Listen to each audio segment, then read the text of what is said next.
At para naman sa ating fuel update, eto, bad news pa rin sa lahat ng ating mga motorista dahil ito na ang pang-8 beses na taas presyo sa produktong petrolyo.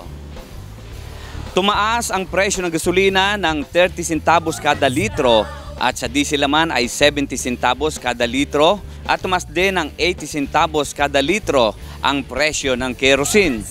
Sa ngayon, ang presyo ng diesel dito sa Fusion Sulweta, ang kanilang diesel ay nasa 63.70 bawat litro. Ang kanila namang gasolina ay nasa 66.29 hanggang 67.29 bawat litro.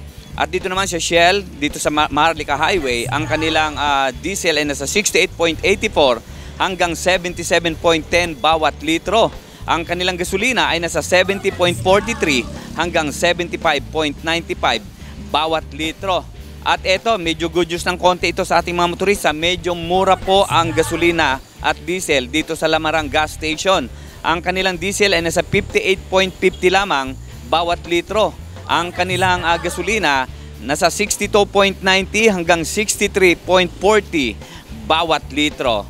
Kaya dahil sa matinding kalbaryo sa sobrang taas ng presyo ng mga produktong petrolyo, dumadaing na ang mga tricycle driver dito sa Junction Toda. Kanila ay sobrang hirap na sa pamamasada at malaking kabawasan ang kanilang kita dahil kung dati-rati ay kumukonsumo lamang sila ng 100, pero ngayon umaabot na ng 140 hanggang 160 ang konsumo nila sa gasolina kada araw. Sobrang hirap at na malaking kabawasan sa mga kinikita po namin. Po, sunod-sunod po, wala nung kada Martes na lang tumataas eh. Ito po yun. So magkano lang kinikita ngayon ng mga miyembro na? Budget ho, kumita ng 300 maganda na.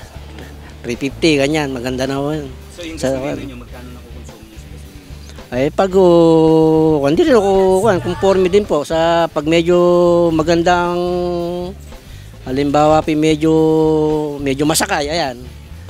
Ayan, kumukonsumo kami ng mga hanggang 150, 200 gasolina rin. Pero dati nung hindi pa mataas yung presyo, halos mga 100 lang eh. 100 lang, may tira pa po, may tira pa.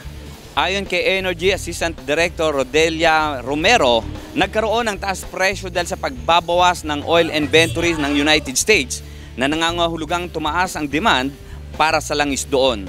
Hindi pa masabi ni Romero kung hihinto na sa susunod na linggo ang serye ng patuloy na pagtaas ng presyo ng produktong petrolyo.